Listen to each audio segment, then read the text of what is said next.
ಕರ್ನಾಟಕದ ಎಲ್ಲ ಸ್ಪರ್ಧಾರ್ಥಿಗಳಿಗೂ ನಮಸ್ಕಾರ.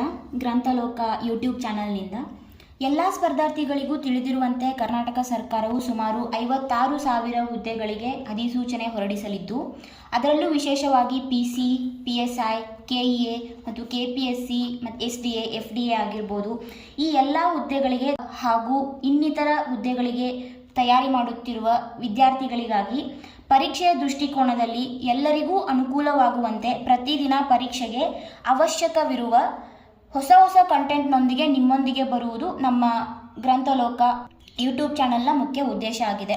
ಸೊ ಇದನ್ನು ಸ್ಟಾರ್ಟ್ ಮಾಡಿರೋರು ಯಾರಪ್ಪ ಅಂದರೆ KPSC interview ಅಟೆಂಡೀಸ್.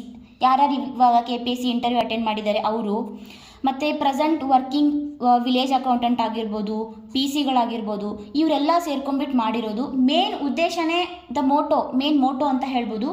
Main motto of this channel ಏನು ಅಂದರೆ, ಇವಾಗ ನಮ್ಮ ಸ್ವಂತ ತಪ್ಪುಗಳಿಂದ ಕಲಿಯೋದಕ್ಕೆ ಜೀವನ ತುಂಬ ಚಿಕ್ಕದು, ಆದ್ದರಿಂದ ಇತರರ ತಪ್ಪುಗಳಿಂದ ಕಲಿಯೋಣ. ಸೊ ಈ ಎಲ್ಲ ಆಸ್ಪಿರೆಂಟ್ಸು, ವೆಟರನ್ಸ್ ಆಗಿರ್ಬೋದು, ಏನು ತಪ್ಪು ಮಾಡಿದ್ದಾರೆ ಆ ತಪ್ಪುಗಳನ್ನು ಇವಾಗ ಓದ್ತಿರುವಂಥ ಸ್ಪರ್ಧಾರ್ಥಿಗಳು ಮಾಡದೆ ಅವರ ಪ್ರಿಪ್ರೇಷನ್ ಈಸಿ ಆಗಲಿ, ನಮ್ಮ ಥರ ಅವರು 3 ವರ್ಷ 4 ವರ್ಷ 5 ವರ್ಷ ಕುತ್ಕೊಂಡು ಏನು ಓದಬೇಕು ಏನು ಓದಬಾರ್ದು ಅನ್ನೋದ್ರಲ್ಲೇ ಕಾಲ ಕಳೆಯೋದು ಆಗದೇ ಇರಲಿ ಅನ್ನೋದೇ ಮೇನ್ ಉದ್ದೇಶ.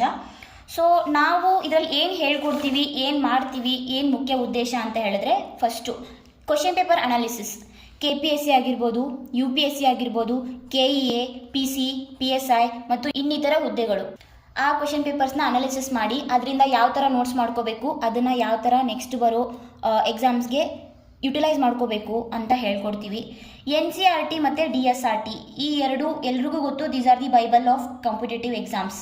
ಸೊ ಇವನ್ನ ಯಾವ ಥರ ಓದಬೇಕು, ಯಾವ ಥರ ನೋಟ್ಸ್ ಮಾಡ್ಕೋಬೇಕು, ಇದರಲ್ಲಿ ಎಷ್ಟು ಕ್ವೆಶನ್ಸ್ ಬಂದಿದೆ, ಹೇಗೆ ಬಂದಿದೆ, ಯಾವ ಥರ ಕ್ವೆಶನ್ಸ್ ಕೇಳ್ತಾರೆ ಅನ್ನೋದನ್ನು ಎಲ್ರಿಗೂ ಈಸಿಯಾಗಿ ಎಕ್ಸ್ಪ್ಲೈನ್ ಮಾಡೋದು ನಮ್ಮ ಉದ್ದೇಶ. ಮತ್ತು ಪ್ರತಿದಿನ ಕರೆಂಟ್ ಅಫೇರ್ಸ್, ನಿಮ್ಮೆಲ್ರಿಗೂ ಗೊತ್ತು, ಎಲ್ಲರೂ ಹೇಳ್ತಾರೆ current affairs. So it is most important. ಅದನ್ನು ಯಾವ ಥರ ಓದಬೇಕು, ಪ್ರತಿದಿನ ಏನು ನ್ಯೂಸಲ್ಲಿದೆ ಅದು ಯಾವ ಥರ ಎಕ್ಸಾಮ್ಸಿಗೆ ಯೂಸ್ ಆಗುತ್ತೆ ಅನ್ನೋದನ್ನು ಹೇಳ್ಕೊಡ್ತೀವಿ. And important is how to make notes, ಯಾವ ಥರ ನೋಟ್ಸ್ ಮಾಡಬೇಕು. This is where we all lack behind. So ಅದನ್ನು ನಾವು ನೀಟಾಗಿ ಕುತ್ಕೊಂಡ್ರು ಎಲ್ಲರೂ ನೀಟಾಗಿ ಅರ್ಥ ಮಾಡಿಕೊಂಡು ಅರ್ಥೈಸ್ಕೊಂಡು ಓದೋಣ.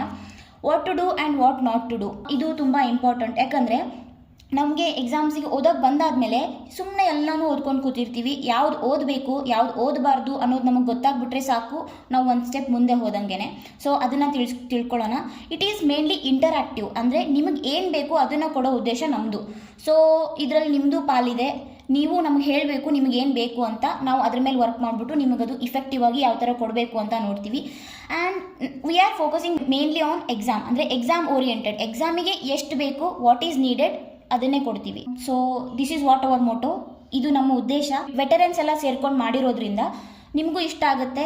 ನಿಮ್ಗೇನು ಬೇಕು ಅನ್ನೋದನ್ನು ಹೇಳಿ. ಸೊ ನೆಕ್ಸ್ಟ್ ವಿಡಿಯೋಯಿಂದ ಎಲ್ಲರೂ ಕೂಡಿ ಕಲಿಯೋಣ, ಕಲಿಸೋಣ, ಸಾಧಿಸೋಣ. Thank you.